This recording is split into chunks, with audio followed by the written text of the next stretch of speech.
Welcome to the Fantasy Champions Fantasy Football Podcast.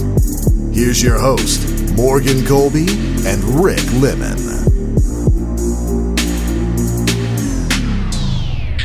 Welcome to the Fantasy Champions Fantasy Football Podcast. My name is Morgan Colby. I got Rick Lemon right across from me. What's up?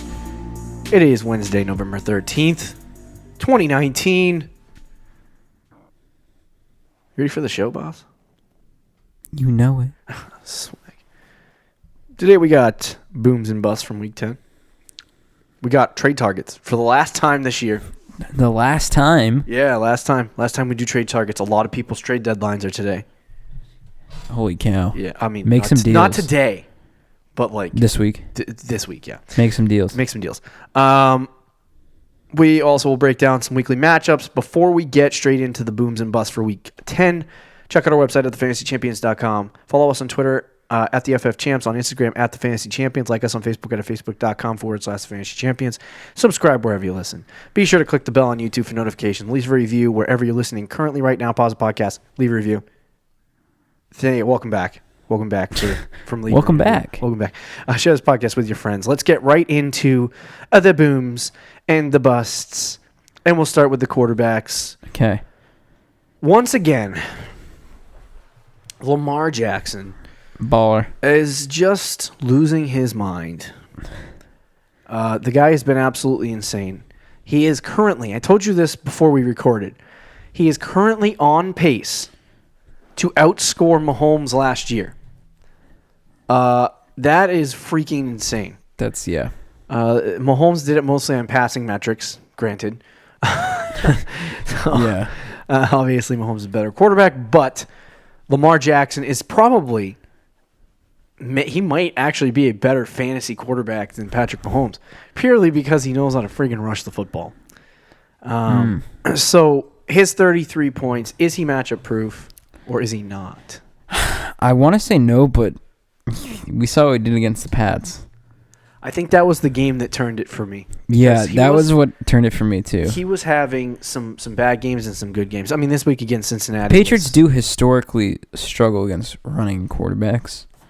Usually the first time, and then the second time they figure it out. That was the first time I think they played Lamar Jackson. Yeah. Well, no, they played him last year and like completely embarrassed Did him. they? Yeah. And it was in the regular season. I don't remember that. He was all depressed after the game because he threw like 3 picks or something. Oh. Like that. Yeah. Yeah, but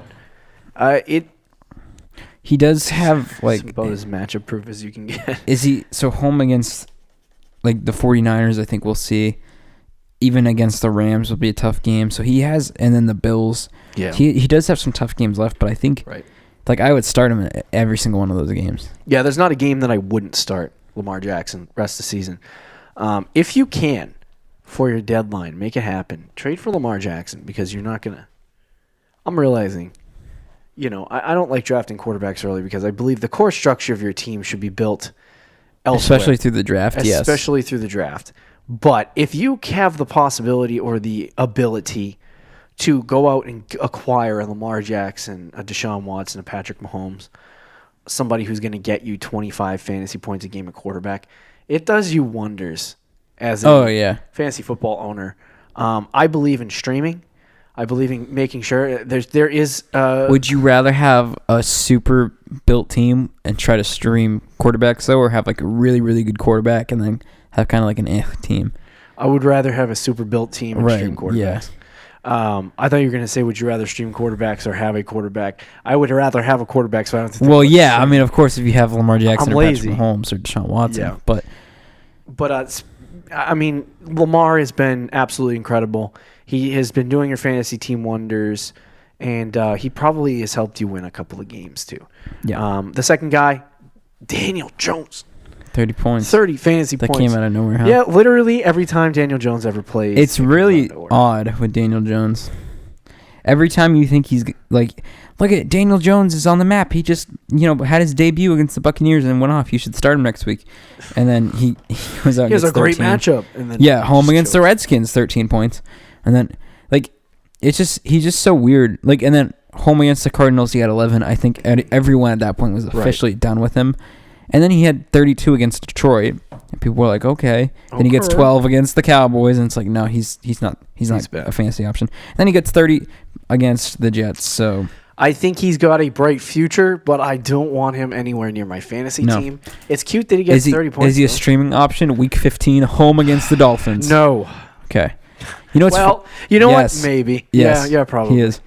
He's Josh Allen this year. I just want to say, I brought it up very quickly in one of our previous shows that the game in the Giants-Jets game, I said it's really disgusting, but Daniel Jones and Sam Darnold could both be deep streaming options, and you laughed at me, so I just want to say that. Daniel Jones at 30 points. All right, boss. Yeah. It sounds like you're dwelling a little bit. I am, because I probably... He's like, yeah, I am. Yeah. We also had Mahomes back, 29 points, normal yeah, just an average day in the office. Kyler Murray has been great this year. I don't remember how many fantasy points he's averaging per game, but he has been very good. I can pull that up for you. Although it would be in our league, so it's kind of screwed. Yeah, whatever.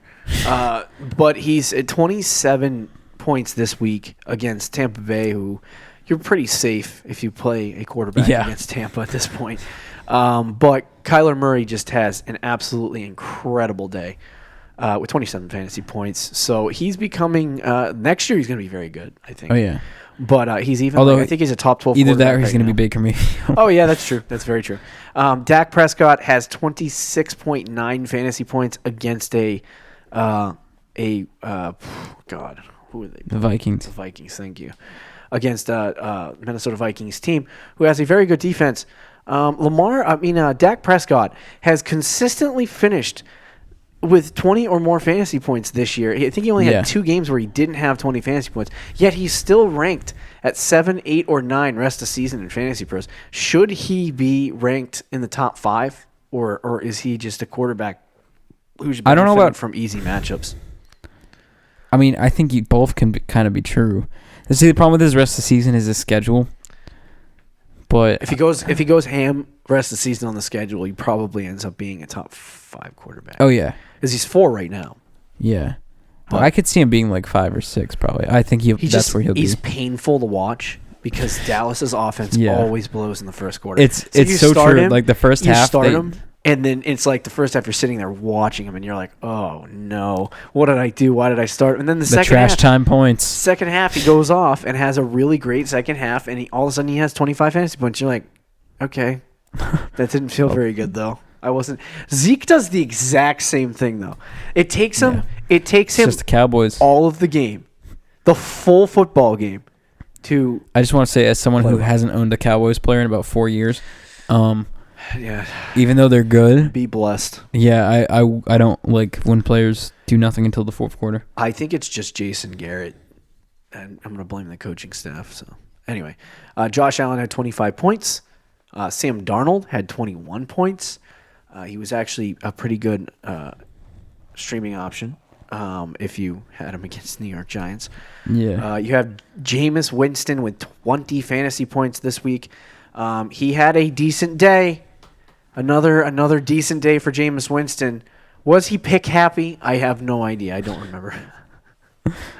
Jameis Winston I think had 2 picks. Oh my God. If I can remember. But he had 20 fantasy points. So he didn't have a bad day. He was a good play. Mitch Trubisky. Wow, I think that's the most points he's had this year. Boy, he finished in the top 10. Who saw that coming? Not me.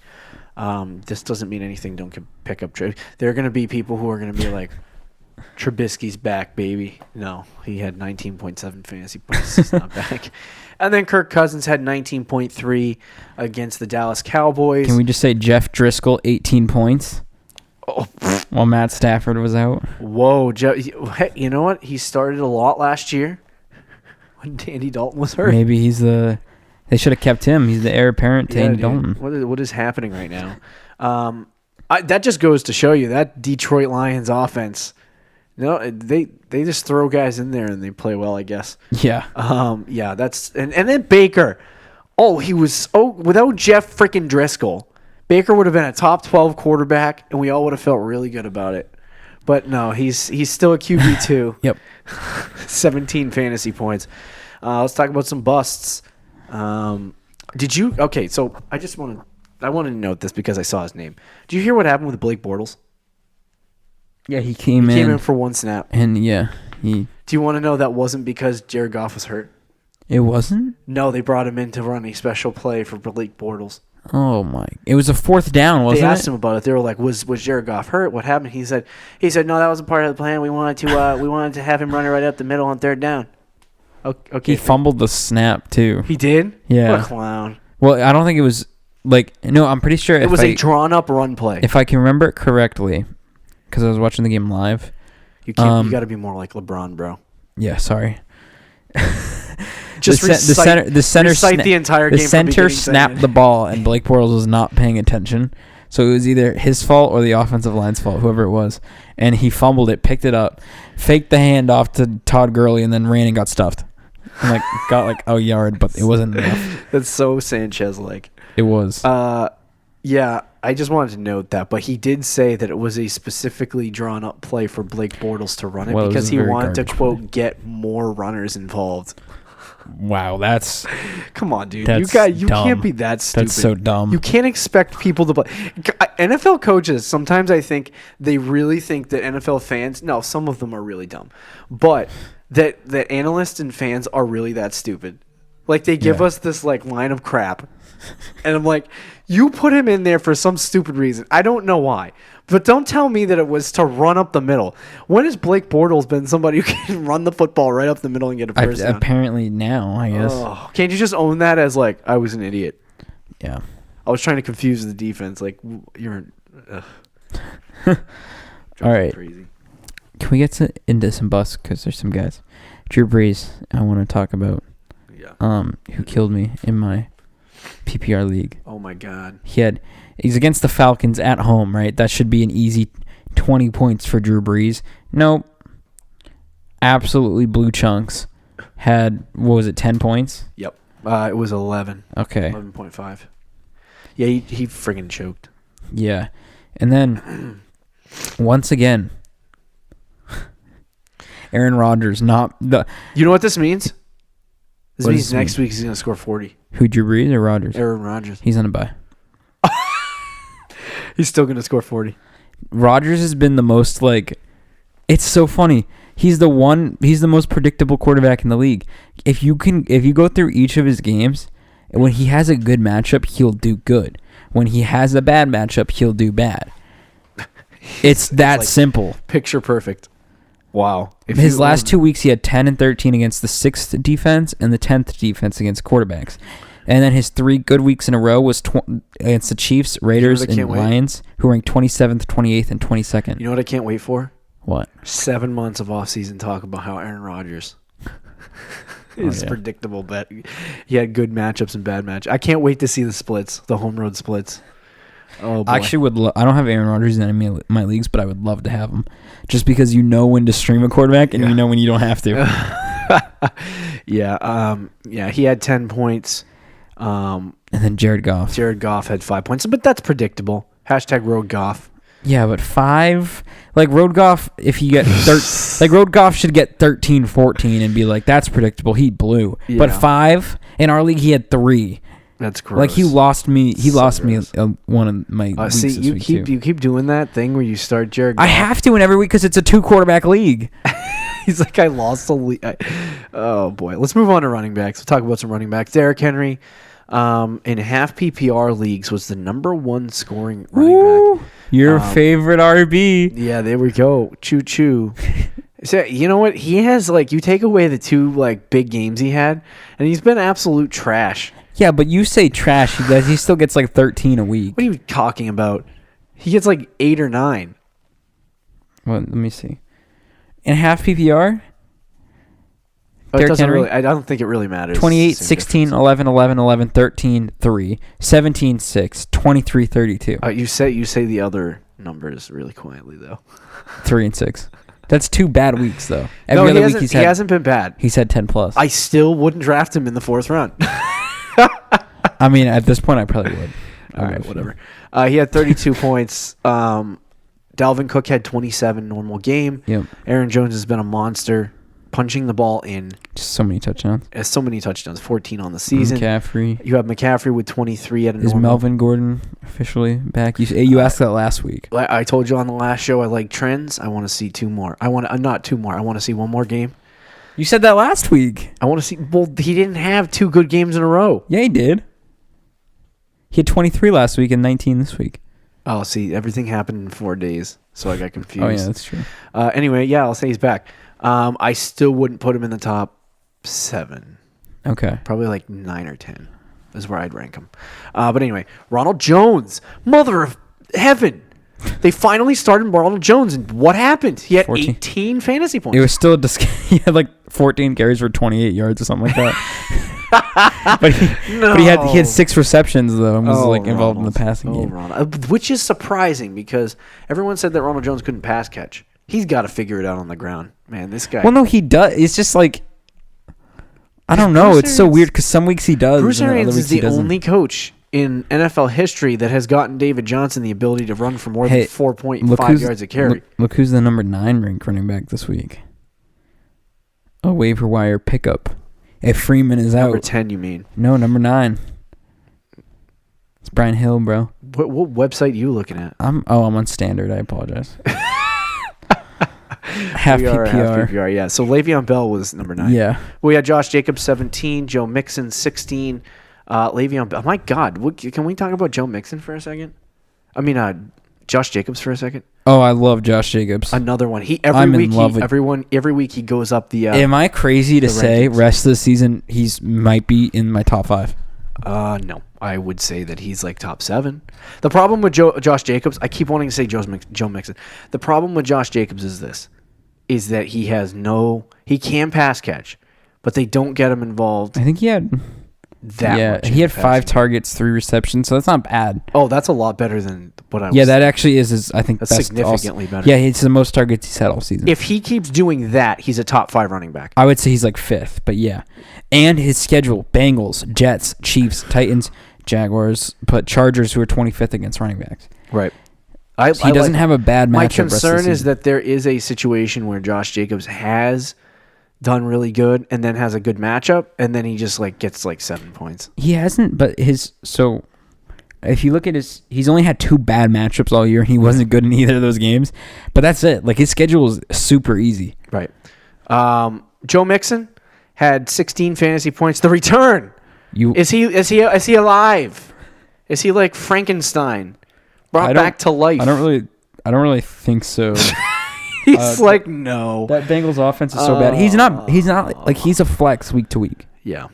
But you know why he went off? Such a gross week for. Can you guess how many carries he had? Give me the heebie-jeebies. Do you know how many carries Joe Mixon had? How many?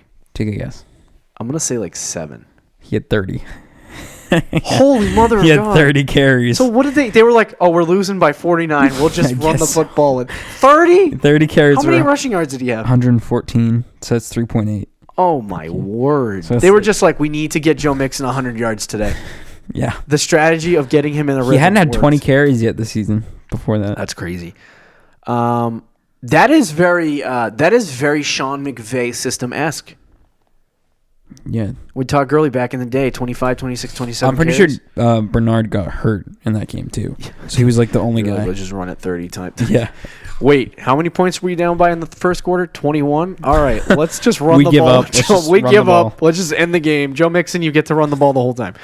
Brian Hill had 13 fantasy points. As you were referencing, you had Nick Chubb with 13. Some other notables. You had Damian Williams, who came off a 20-something, 19-point week, I think it was last week. He had 11 points this week. He had 75% of the snaps. 11 points a week? That's a flex. Oh, revive Damian Williams. Some people are going to be very lit on Damian Williams. Somebody in our league after the 19-point week started him. Talk about reaction. He didn't get burned. I would say, I just want to mention Kareem Hunt returning with 10 points. He could actually be relatively decent, but anyway. Yeah, he could be. Let's talk about some busts. Would you say that Kamara getting 11 points is a bust? A little bit, actually, yeah. Against the Falcons at home. I thought he might improve. Against the Falcons at home. Yeah, no, that's terrible. A bust. That's terrible. I thought he might improve a little bit. They were down by a lot So I really think fast. so it's not his fault necessarily. How many times was he targeted? Was it 10, right? Yeah, he had 10 targets. But you know how many carries he had? 4. Yeah. I don't think that's going to happen again this year. No, it's probably not going to happen. But I watched parts of that game, and yeah, they were getting absolutely walloped. So there was, how many points? We'll get to that later. I'm sorry, I was going to mention Mike Thomas's game, even though they had a terrible game. We'll talk about that in a minute. Yeah, it's funny because what Alvin Kamara's game is a bust with 11. Damian Williams. Thumbs up with 11. True. And then, Mark Ingram giving you a normal, I guess, 9-point week. I was expecting more from Ingram this week. Gurley with another bust. Yeah. Zeke with a bust. Yeah. My goodness. Would you consider Singletary a bust? I would after the week he had. Again, Singletary goes off. I told you. I know. I even said this, and I like Singletary too. But I even said this, and he's on my team. But people were like, "Oh, Singletary's back," blah blah blah, and all this stuff. And I was like, "Let's see him get used twice in a row by the Bills." How many touches did he get? He had 8, I think. Oh, he had 3 receptions. So never mind. So he had 11 touches. Yeah. So he had 8 carries for 42 yards. It's not bad. That's so gross. 11 touches. Why? What is their problem? What is their? His last 3 weeks, he has 6.3, 4.8, and 5.3 yards per carry on the ground. Like that's good. That's really solid. What are they? He needs to get 20 touches a game. Can somebody let Frank Gore know that he's ruining people's careers? I don't even know I think they just threw the ball a lot that game. I think because Frank Gore. I don't know. I'm gonna pull this up. Frank Gore had 5 carries and 1 catch, so he had 6 touches. He should if Singletary gets 11, so it shouldn't be 11-6 the split. It should be like 20-5. Am I wrong? So no, you're not. And Frank Gore. Frank Gore should get. Frank Gore, you can get the same amount of touches. You just need to give Devin Singletary. You know what happened too? Touches. So they got to the goal line. They got to the 1 yard line. Yeah. They take Singletary out of the game and put Gore in. He gets stuffed 3 times in a row, and then on 4th down they do a QB sneak with Josh Allen. Wow. They could have just given it to Singletary one of those 4 plays. Now, one of my starts of the week unfortunately did not work out. My man's David Montgomery gets 6 points. I traded him away. I traded my soul and my heart away. Which was a good thing, probably. Probably, but I got David Johnson and Robert Woods in return. Yeah. That seems ridiculous, but David Johnson had -5. So, Montgomery, obviously, 6 points is not good, but 17 carries for 60 yards. 3.8 yards a carry. It's not good, but it's not like it's... Against Detroit? Yeah, never mind. I wish they used him in the passing game this week. Did I just have to convince you that David Montgomery had a bad game? Yeah. I'm not really sure what... It's not his fault. I don't like this location. I was all excited about it. But even against Philly when he had 21 points, that was such a fake 21-point game. Oh, it really was. And then you have Barkley with 5. He had one was, yard. I think, the biggest bust. 1 yard. That was so weird. He got hit every play behind the line of scrimmage. Like their offense, it's not even like their offensive line is bad. Oh, it is bad. Why did you watch that game? It was on TV. You watched it live. Okay, all right. I was just curious. I'm like, it was. You're still feeling the Saquon Barkley love from last year, so you just felt like you needed to watch the Giants. It was actually to watch the Jets. It's actually kind of a gross game to watch. It is. That was very disappointing. We'll talk about Saquon Barkley a little later, in terms of other such situations. But we did have one more massive bust. Who was that? I might, it's a man by the name of David Johnson. Oh. So he actually had 2.5 fantasy points this week, but then he fumbled it. Yeah. What a clown shit. He ranked 76th out of 77 players this weekend. So David Johnson busted badly. We talked a little bit about him yesterday. It was just a scary week for running backs. Yeah. There was a lot of weird, like Brian Hill with those 13 points. You had We've said that a lot this year. 11. It's like, but then, the top 10 really wasn't too different. No, besides Bell, Mixon and Brian Hill. And Ronald Jones really, but I like the guys you expect, like Kamara to be in the top. You're literally destroying the accuracy of my rankings on Fantasy Pros. Thank you very much. So stop ruining my Kamara career. and Barkley. You're ruining my fantasy football analyst career 1 week at a time. Yeah. Every week I do this. I click on wide receiver, and I just completely get boxed out by Fantasy Pros every single week. Wow. I just clicked on it, and it will only give me weeks 1 through 9. Do you want me to tell you? Because I got it. Hold on. I have the whole list, bro. I will pull it up for myself so I can see it, but you tell me who the number 1 wide receiver was. Because he's on my team, even though he's on my bench. It's Christian Kirk. He had a monster. 34.8 fantasy points. I think. Dude, I watched that and I got sweaty. Did you? I didn't watch the game. Did he look good, or was it like? No, he was getting wide open down the field. He had two. He literally had 2 stretch plays where he was wide open and burned the cornerback. Oh, he did. Yeah, and they threw it deep to him and hit him twice. I loved 2 chunk plays. Is that going to continue? Probably freaking not. Well, here's the thing. I think Kirk is like the perfect example of. He's been good all year. Christian Kirk. I love Christian. And against good matchups, you should start him. Like, honestly, you should. He's been very good. Right. The problem is he played San Francisco 2 weeks ago now, and he scored 2 points. And then you know who he plays this week? Who? San Francisco. Oh, flip. So. Yeah, no, he is matchup dependent. I was excited about him coming into the year. I think next year too, he's going to be really, really good. That's what I was going to say. I would like after last season, even with Josh Rosen, he seemed like he had a connection. He seemed like he was going to be very good. So coming into this year, he was one of our sleepers. We really liked him going into the season, but it just hasn't. The connection started. He's also been hurt too. He missed 3 weeks. Yeah, with an ankle injury. But the connection between him and Kyler Murray did not happen right away. Because remember, Larry Fitzgerald was good for like 2 weeks. So I think Christian Kirk's going to be very good. We just need Larry Fitzgerald to retire and for Christian Kirk to ascend to greatness. Kirk, so he has 9, 14, 11, 6, 13, 2, and then 34. Yeah. So he's had 2 really bad weeks, but then he had 4 or 5 like startable weeks. So. Now, do we want to call this a breakout?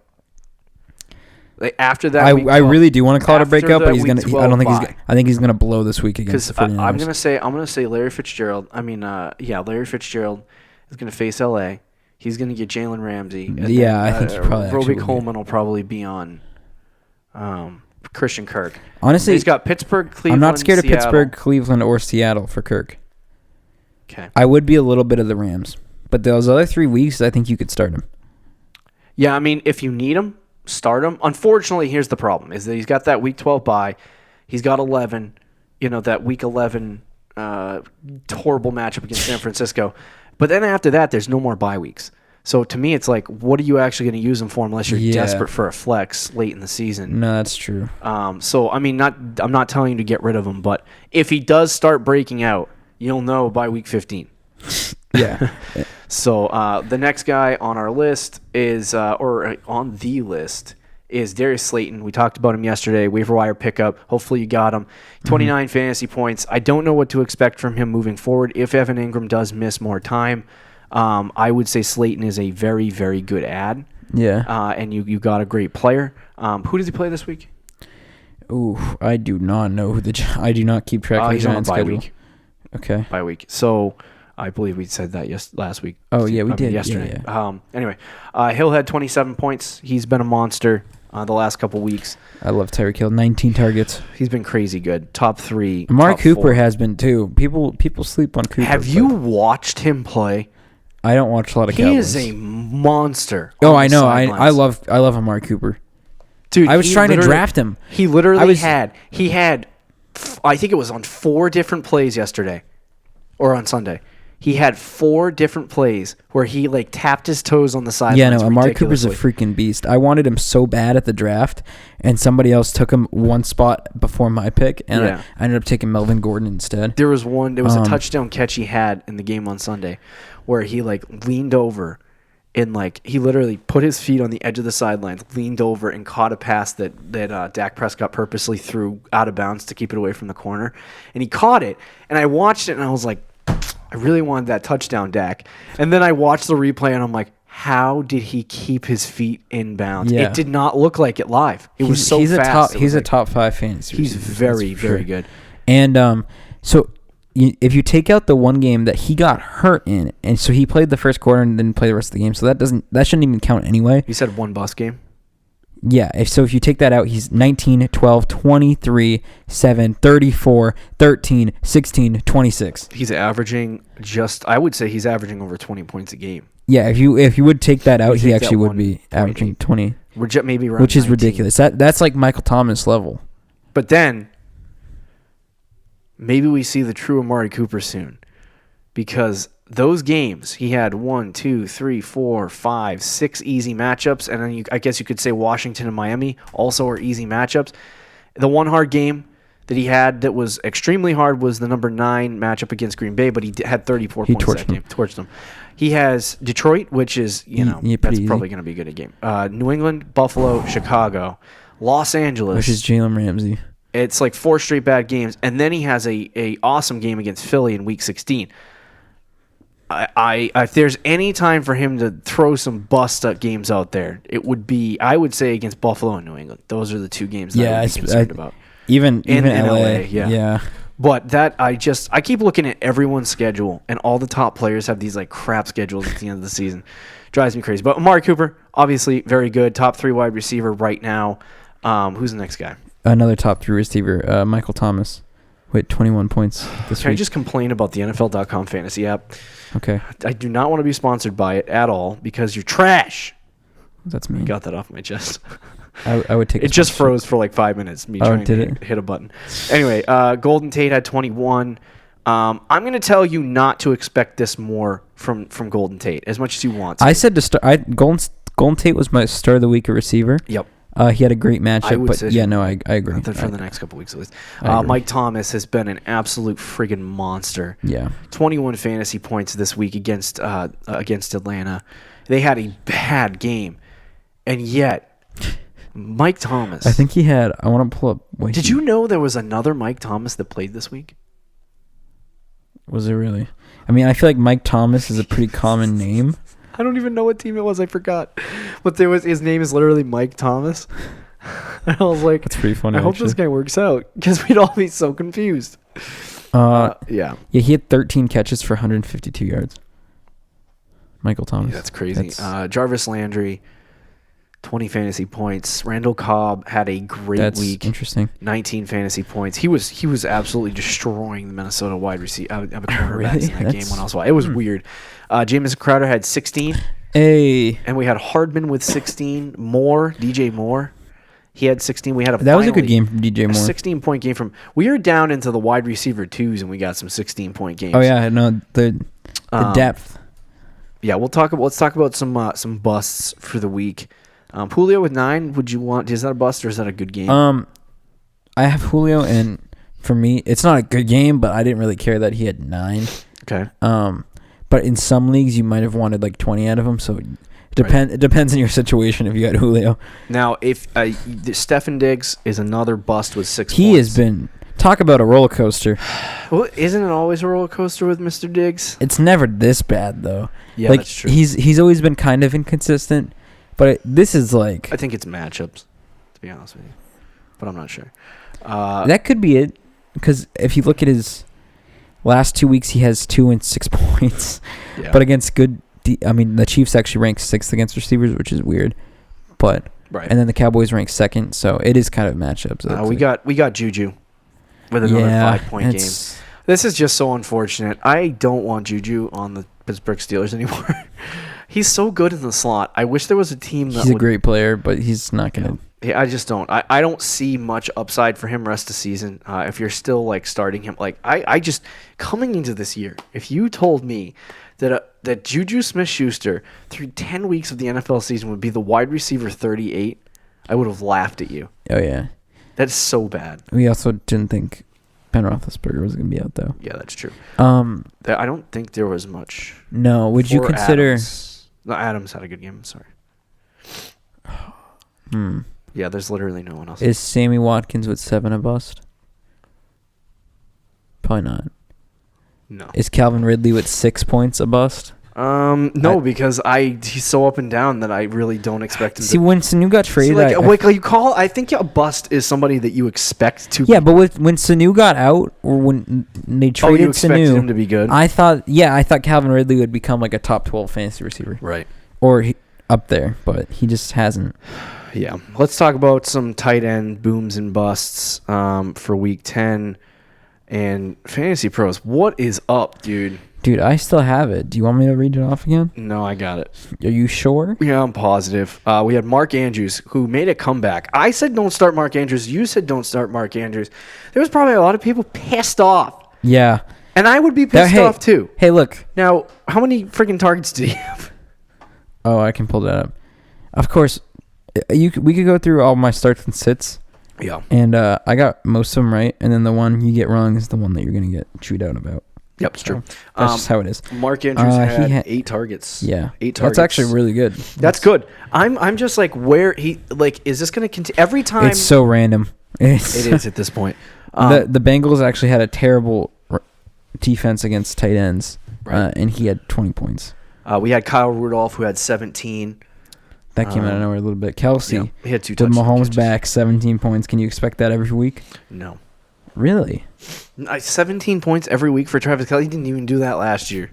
Okay, for like 15. He's going to get like 9-10 points unless he catches a touchdown. Right. He had like a rushing touchdown in this game. Did he? Yeah. Oh, wow. He tossed it to the right, and Travis Kelce actually might have been considered a pass. Hold on. It was a receiving touchdown. Forgive me. Okay. But no, I don't know. There's so many weapons in that offense. I don't know how much Travis Kelce is going to catch a touchdown. So that's why I say he'll probably get like 10 fantasy points unless he catches a touchdown. Yeah. But anyway, on a week-to-week basis, that's assuming that he catches a touchdown every single week, which is very unlikely. Greg Olsen, 13 fantasy points. What did we tell you? Hey, Once again. Yep. Greg Olsen is the Aaron Rodgers of tight ends. We don't take victory laps around here. No. Except when we do. Except when we do. O.J. Howard with 12. Wow. Jack the Doyle man with 11. Whoa, my dude. 4 targets. Who is that? Anthony Frisker? I have no idea. Who that is. I don't even know how to say your name, boss. 4 targets. He had 11 fantasy points, and then Hunter Henry had 11.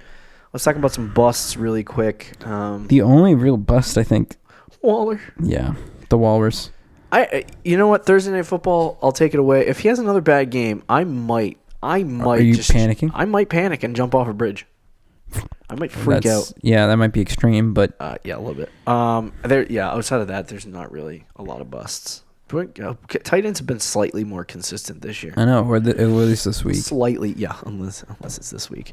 No, they have been though. I mean, there's like Hooper's been consistent, Kelsey's been consistent. Yeah. Darren Waller before this week was consistent. Hunter Henry when he's been playing is consistent. So yeah, there's a lot of consistency. Let's move into our trade targets for week 11. Wow. The last one. So the last one, some people have their trade deadlines in week 12. But this is the last week we're going to tell you to buy players because at this point, if you haven't bought a player, the player probably blows. Yeah. So we'll just talk about some guys. So I have a little bit of some interesting ones here. Late season, right? Mm-hmm. Your trade deadline. This is your last chance to make a big splash. Right here. This is it. Now I would take advantage of a few things. Hey, I love Nick Chubb. Okay. As a buy this week. And here's why. He had 13 points, so it's not really like a prominent, let's go out and get Nick Chubb. And the owner's probably going to be like, oh, he's good. He is good. But you know who also, he had 13 points. You know who also in that offense had 10? It's Kareem Hunt. The Nick Chubb owner is, and when they signed Kareem Hunt, the panic was real on Nick Chubb. I'm wondering if the Nick Chubb owners are panicking a little bit about Kareem Hunt coming back. And if they are, I would just slide into the DMs of the Nick Chubb owner, offer something reasonable, and see if they take it. And if they do, you end up with a top 10 running back. Because Kareem Hunt is playing the same role in a better way than Dontrell Hillard. And so, for me, Nick Chubb is really not losing anything that he already had. Yeah. And so... go ahead. So, to me, I feel as though Nick Chubb is just going to be... He's going to be the same guy that he was. The owner of Nick Chubb is probably panicking that Kareem Hunt is back. And they're looking at him going, oh my God, if he starts getting 13 points a game, there goes my RB1. You know what I mean? So then you trade for that now. You know what I mean? Like, take advantage of it. And then later down the road, the Nick Chubb owner is going to be like, or the guy who used to own Nick Chubb is going to be like, why did I trade him? I panicked too much. Yeah. No, I agree. I mean, and even like people are saying, well, now that Hunt is back, Chubb might not be involved at all in the passing game. He wasn't exactly super involved beforehand when he was having great games, but even so, he still had 4 targets this week. If he gets 4 targets every week, that's going to be enough for Nick Chubb, because in the last 4 weeks, it's funny, he's had exactly 20 carries each week in the last 4 weeks, 20 on the dot, not 19, not 21. He's had 20 carries each week, so he's going to get like 23, 24 touches a week. And for a guy that talented, he's going to produce. And he has a pretty decent schedule. He has to play the Steelers twice, which isn't great. But the Steelers, if they have struggled at anything, it's been the run. They've been good against the run, but out of the two. But then he plays the Dolphins, the Bengals, and the Cardinals, which are 3 fantastic matchups. Right. So I think Chubb should be a buy option this week, and if your deadline is like week 14, week 13, he should continue to be a buy option. I would say the second guy on our list is Mr. Shake and Bake, Saquon Barkley. Yeah. And the reason why I say this is that this one's a little bit, it's going to be hard they're probably not to gonna price Saquon Barkley off that person. But coming off a 5-point week, if there's any week you're going to get Barkley. Any week you're going to get And he's going into a bye, which helps you. Sprinkle in some, like, you know, if you have a group chat in your league, just shout out Saquon and say, oh, man, that injury must be affecting Saquon. Oh, that was a bad week for Barkley. Who owns him? Plant some seeds, make him think it's the injury, and then snipe. Make a blockbuster and get Saquon Barkley. He's good. Just don't go crazy. Don't give away half your team for Barkley. Yeah, don't do that. But I would say buy Barkley while you have the opportunity. This is your last chance to make trades and improve your team.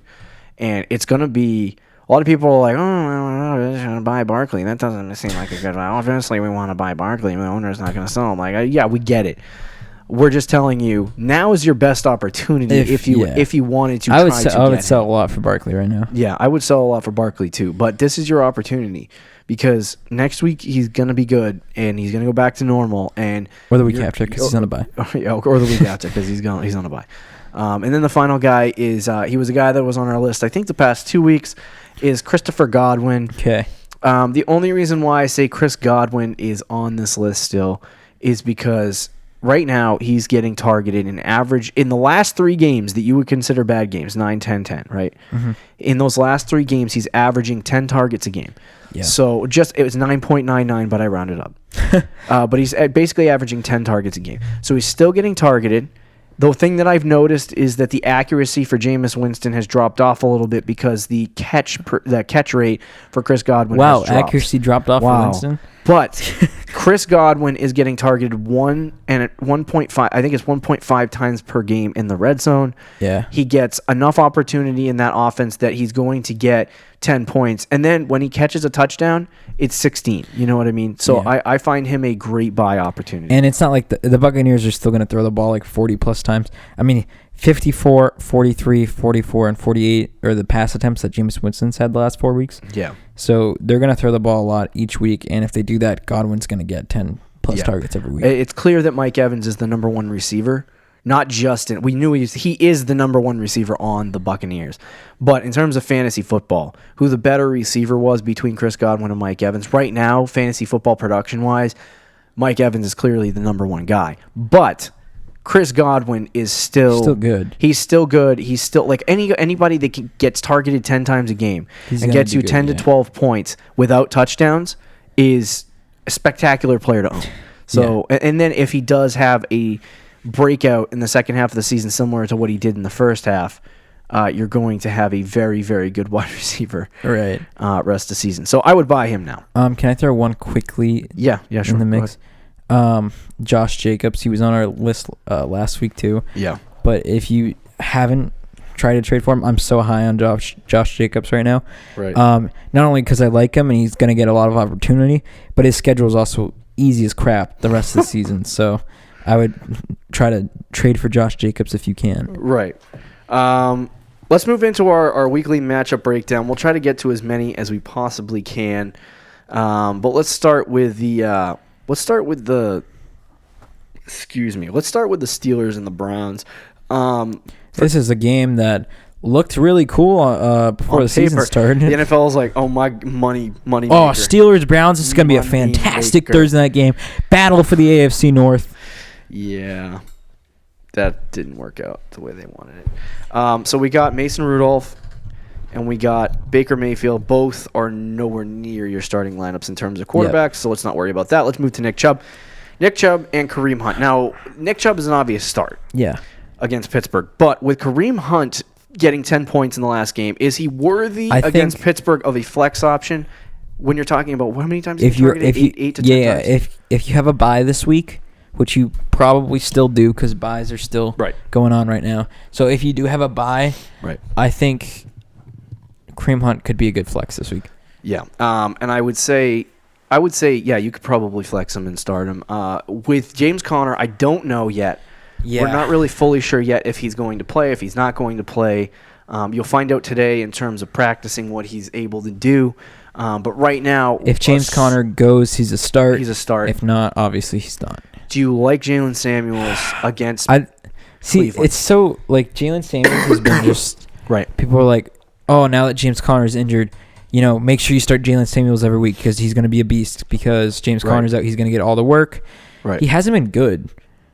Like, even when Jalen Samuels? Yeah. Do you know what he got this week? No.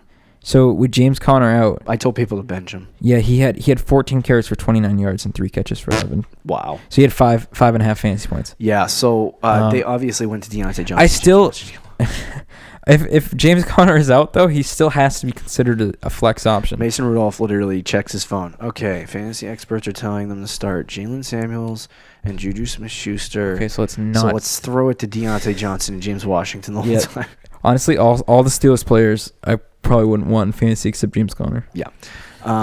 Let's talk about some wide receivers. Juju against Cleveland. Nope. He's gonna bench him. Yeah. I would say he's an okay play if you have a bye Really? week. Yeah, against I Cleveland. guess if you have a bye week against Cleveland, he's an okay play. But dude, he's been so. Do you like either Deontay Johnson or James Washington? I don't want to start either of those guys. Okay. Odell has been bad. He had 8 points this past week. He's not getting targeted as much as you would like him to. No. But he's a touchdown away. At least, yeah, he's always a touchdown. So Odell, on the other hand, like, Juju hasn't been good at all but this year. But against Pittsburgh is a bad matchup. Yeah, that's true. Well, when do we get to the point where we're like, okay, Odell, we're going to bench you? I'm kind of already there, but this week with the buys going on, I think Odell should be a start. Right. Because he hasn't had a touchdown the last 4 weeks, but he still has 13, 7, 10, and 8 for fantasy points. So if you add a touchdown in there, that's like 15, 16 to 20 points. Okay. So that's not bad. Yeah, and then Jarvis Landry, who had a 20-point week this past week, he's their slot receiver.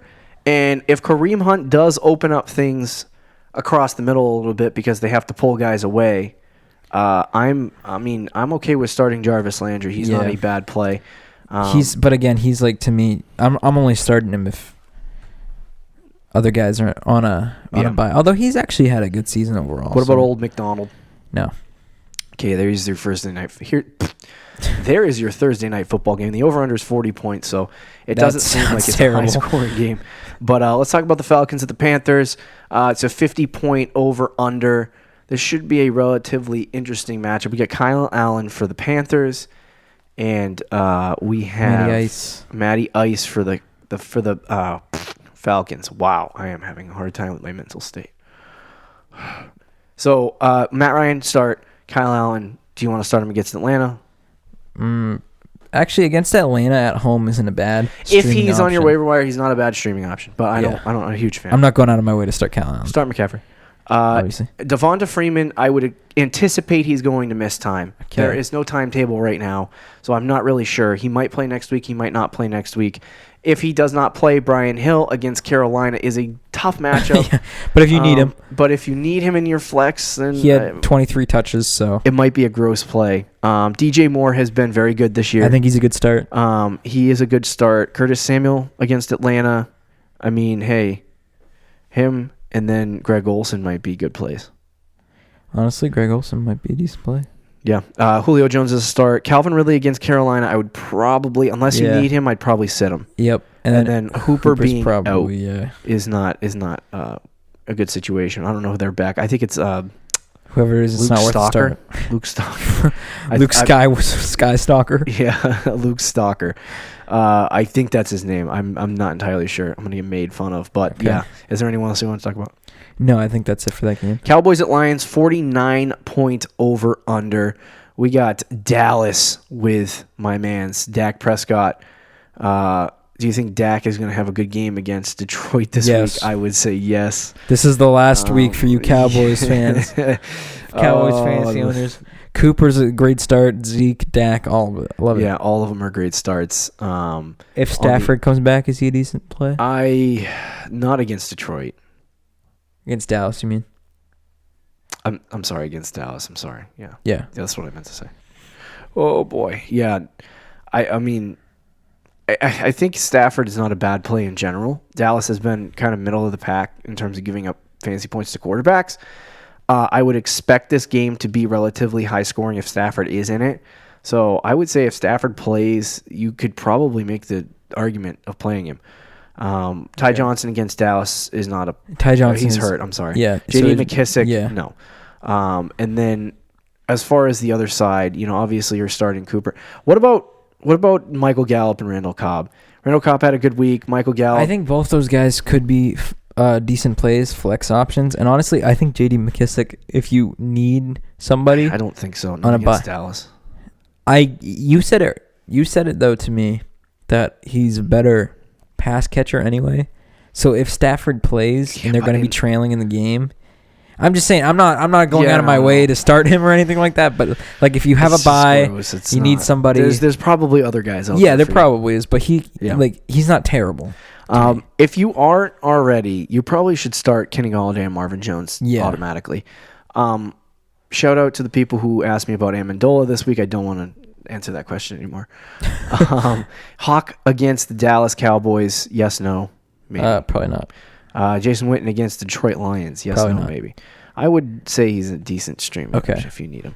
If you still stream tight ends. Yeah, if you still stream tight ends. Jaguars at Colts.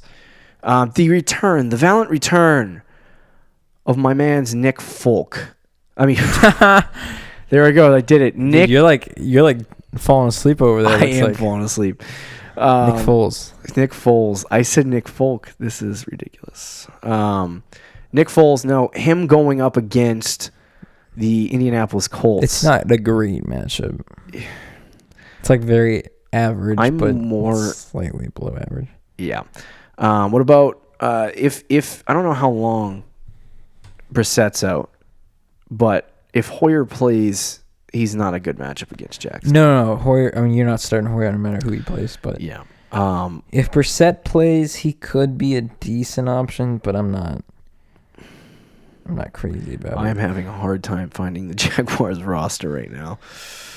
Well, you got Leonard Fournette at running back. Obviously. So here's what I was going to say on Fournette, is that I feel like I said this last week to you. I don't know if it was on the podcast or not, but last week I said that I felt like Nick Foles was going to, not Nick Folk, Nick Foles was going to, he's more respected in the NFL.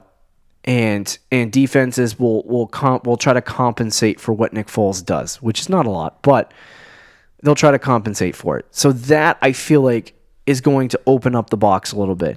Leonard Fournette, I believe, has been I'm not entirely sure. I think he's a top 5 running back in getting like boxes stacked against him, which are 8 or more defenders inside the line of scrimmage. So with the linebackers and the defensive linemen. So he's been facing stacked boxes on a regular basis this year. If that clears up a little bit, I think Leonard Fournette can finally have his breakout. Okay. I've just been desperately waiting for it. This week against the Colts, though. I don't know. I mean, he hasn't, it's not that he hasn't been breaking out. He's been averaging about 50 points a game. Yeah, but you mean like... I just want him to score a touchdown. Yeah. That would be fantastic. Yeah. So I don't know. I would say that he is obviously a fantastic start. What about Marlon Mack? Do you like Marlon Mack? He's a start, but he's been kind of disappointing. Yeah. All year. I said he was my start of the week at running back because home against the Dolphins and Brian Hoyer was the quarterback. I figured they'd run it like 35 times. Right. He had like 10 points, so that's not great. And that's kind of what he's been all year. He's like a 10-point guy, and then if he gets a touchdown, he gets up to like 15, 16. Right. He's kind of like, honestly, a lesser version of Derrick Henry. Oh yeah, definitely. Which isn't great. Do you have Jacksonville's roster? For receivers, I don't have their roster, but I know off the top of my head, like Chris Connolly, DJ Chark. Would you start any of them? No, probably not. DJ Chark has been entirely disappointing this year. I don't start. What do you? He had no expectations. I know that. What did I say? You said he's been disappointing. The last couple weeks. Okay, all right. That's what I meant. He was good at the beginning of the season, and then that's fair. But so this week I'm gonna watch. It's gonna be. Did I say this year? Yes, you did. Oh, dude, I'm a mess. Pay close attention to here. I got you, buddy. Yeah. Pay close attention this week to who Nick Foles targets the ball. Okay. To. So if DJ Chark gets a lot of targets, if Chris Connolly, who's going to be his number one receiver? Because we don't know. We know who Gardner Minshew's was, and even then we didn't. Minshew just kind of threw to who was open. But we'll see if Nick Foles has a favorite target because we really don't know who he loves in that offense. Yeah, I agree. I would think how long is D.D. Westbrook out? I have to look it up. I think he was out for I the would year, feel actually, like that guy. If he's out for the year, that's not. I would say, do you think it helps DJ Chark a little bit to have Foles back? I think it could, but we'll see. Yeah. We also got. I think D.D. Westbrook is expected to make his return actually this week. Oh, all right. So I would feel like with Nick Foles, like I would believe that D.D. Westbrook would be the guy. To because it felt like Nick Foles and him had a connection at least when they played, but for 5 minutes. But anyway, Indianapolis has Zach Pascal, Chester Rogers. It is an interesting situation because they do not have T.Y. Hilton. No. And they don't even have Jacoby Brissett. Is T.Y. Hilton coming back? So I have no idea. But I do know, is Zach Pascal against Jacksonville worth a start? So T.Y. Hilton, the coach came out and said Monday that he's day-to-day ahead of the Week 11's matchup against the Jaguars. Okay, so I have a feeling he's not going to play. Yeah. But anyway, so is there anyone else you want to talk about? Don't start Jack Doyle. No, or Eric Ebron. Bills at Dolphins. This is gross. a disgusting game. 39-point over-under. I might bet the over on Josh that, Allen. Josh Allen is a great play. Josh Allen's against a fantastic Miami. Play. Devin Singletary is a good play against Miami. Play. I would say John Brown and Cole Beasley are both good plays. And I want to avoid Dawson Knox. Now, going to Miami, this has been an interesting situation because every week we talk about Miami, we just glaze over. We turn into a glazed donut, and we just look at their roster and go, don't want anyone. Ryan Fitzpatrick, I still don't want in my starting lineup. Balaj has been absolute trash.